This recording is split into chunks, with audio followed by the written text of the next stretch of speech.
Hi there mate, how's it going? It's Benji here and this is a breakdown and review of 1923 episode 4 titled War and the Turquoise Tide. We begin this one in the aftermath of Banner's attack and find out that Jacob has survived the assassination attempt thanks to Dr. Miller's timely arrival at the ranch. And Jacob is not completely out of the woods yet, but there's hope for him. Jack and Elizabeth are fine too. In fact, Elizabeth's mother Beverly tries to get her daughter to leave Montana and go back east to a hospital, but Elizabeth doesn't like that idea because she's still thinking about her wedding. Beverly says that the wedding is no more and that it got killed the moment Elizabeth's father Bob got killed. Beverly then turns to Jack and says, quote, "If you still wish to have her hand, I suggest you pack your things. Any reason I had for living in this godless place is dead," end quote.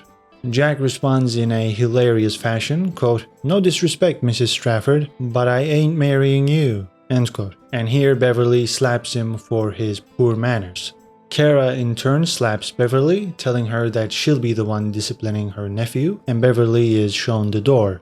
Cara allows Elizabeth to make her own choice, and she does not hesitate for a single second. She wants to stay here and be with Jack. Meanwhile, Zane is going to the post office to send Cara's letter to Spencer, and Zane himself would have preferred a wire because this letter won't reach Spencer for months. But this is what Jacob wanted. He didn't want the world to know that they were weak, because then everybody would come after them. That is why they're trying to keep this under wraps and they're using the much slower method of sending a letter. But here is the twist. The letter reaches Spencer by the end of this episode because we learned that his storyline is approximately 3 months in the future compared to the ongoings in Montana. Alex and Spencer are at an isolated beach when Alex finds Spencer's letters, and apparently he hasn't read any of them. That's because missing home and dreaming has killed a lot of soldiers. If you wanna eat a bullet in the battle, you start wishing for a letter. So he never read any of Cara's letters during the war, and afterward he felt guilty for not doing so, which is why he's been ignoring the letters and his family. Alex says she's a very jealous lover, and she won't share Spencer with his demons, so they face them and chase them away together by reading every single letter. Alex gets to know Spencer's family, and Spencer catches up with what his family has been up to. Alex continues to read the letters as Spencer falls asleep, but she wakes him up after she reads the last one, the one we saw Cara writing at the end of episode 3. The letter calls for Spencer to come back home because his brother John is dead, and his uncle Jacob might be too. Spencer is distraught and wants to know when the letter was written, and as we've already established, it was 3 months ago.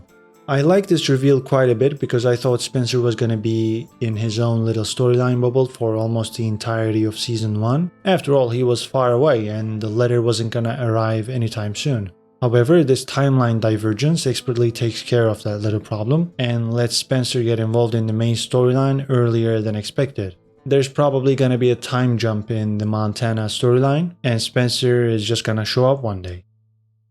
Back in Montana, Emma starts digging her husband's grave and some cowboys help her out, while Banner finds out that only 2 of his fellow sheepherders have made it out alive, so he's gonna need to find some manpower elsewhere, which takes him to the mansion of Donald Whitfield. Banner says that Jacob and John are dead, and soon he'll be able to take over the ranch. When he does, he will lease Donald the mineral rights, so Banner will have a massive area for his sheep, while Donald has the mountains for himself. He's gonna make a fortune from gold, silver, and coal mining. It's a win-win situation.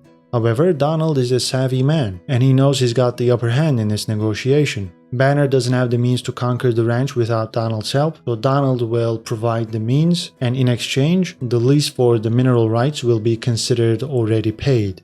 And not only is Donald shrewd, but he's also mightily nasty. He warns Banner not to go back on his word, and if he does, Donald will do unspeakable things to Banner's wife and kids. It's a rather graphic description, which gives you the sense that Donald might have done this before. They shake on it and Donald starts funding Banner.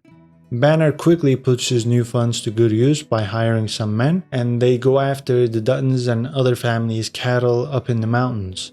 They kill the cowboys protecting them, and they start riding toward Wyoming. They'll put them on a train and sell them at their destination far away from Montana. Zane delivers this news to Cara and he wants to go after the thieves before they get to the train. Jack likes that idea and says, either we take this fight to them or the fight is coming to us. Cara, in the meantime, regards this plan as rash and she needs a moment to think. She goes inside and starts praying next to Jacob. She asks for direction, which is when Jacob wakes up and tells her, "You be the leader." Jacob is in agreement with his wife. He doesn't think they can afford to fight until Spencer arrives, so Jacob wants to let the stolen cattle go. But the good news is only half of the Dutton herd was at that location, which means they've still got the other half. Jacob tells Zane what to do with those. The calves will be weaned from their mamas, so they'll be separated, and the mothers will be sold to raise funds. Also, they'll let bulls breed with the heifers once they weigh 700 pounds, and a heifer is basically a cow that has not born a calf yet or has born only one calf. That is their business plan to keep the banks away, but they also need a PR plan because there's gonna be a livestock association meeting very soon, and people are gonna start getting suspicious when Jacob doesn't show up. He tells Cara to go to the meeting in his stead and tell them that he's in Wyoming chasing the cattle thieves. And Cara does show up to the meeting in Bozeman, but she improvises a little bit. She says that the thieves killed Bob Strafford, and she doesn't talk about what happened to John or Jacob, but mentioning Bob's passing is enough to get people to pay attention. She argues that their response must be forceful but also lawful, because one mob begets another. And this is where the improvisation part comes into play. She says it's high time that this association had the authority to make arrests and have jurisdiction over the entire state, the power to issue warrants, and to prosecute offenders of lease violations. The governor has apparently been made aware of this request, and now Cara asks the association for a vote in favor of the creation of the police force.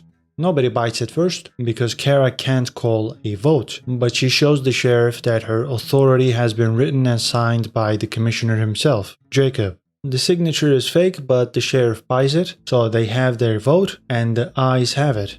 Membership dues will increase $27 per year, and the police force will be in place after the governor gives them the go-ahead. Banner waits for Cara outside and calls her a liar because he knows John is dead and he thinks that Jacob is dead. Cara dares him to prove it, but he obviously can't, because he would have to expose his own criminal activities. Banner believes Cara's charade can only last so long, because no bank will let a woman carry a note, and no government will transfer a lease for her. In response to this charade comment, Cara spits in Banner's face and says, quote, "When my charade is over, so are you. Men kill with bullets or a noose," which is to say men kill quick. Your fight is with me now. I kill much slower. End quote. Even though that's a good line, it doesn't really faze Banner because she hasn't got the army or the money to fight this war. However, she's got her nephew. Banner thinks she's referring to Jack and he's not that impressed, to which Cara says, "Not that one," because she's referring to Spencer here, and you can see that Banner gets a little bit worried because I don't think he knew about Spencer. Last but not least, Teonna is put through yet another hellish experience by Sister Mary, but Teonna hatches a plan to take Sister Mary out and escape. She puts a bunch of Bibles into a sack, sneaks into Sister Mary's room, and beats her with the sack. As Teonna kills Sister Mary, she speaks in her own language and says that these are the words of this land, and that she is the land and that the land is killing her. I think this was an okay episode, but it was definitely my least favorite one so far, simply because it was roughly 10 minutes longer than necessary. The Banner and Teonna parts were fine, I didn't have an issue with those, but some scenes at the ranch as well as some of Spencer's sequences went on for way too long. I'm probably gonna get accused of being a prude for saying this because this is the internet, but the length of some of these lovemaking scenes are getting ridiculous. We had Jack and Elizabeth doing it in episode 3 in way too much detail. Same thing can be said for Spencer and Alex in this episode. It's one of those things where once you've seen one, you've seen them all. So I don't think the length of these scenes add anything to the story or the status of these characters' relationships, which is why I think they're a bit too much.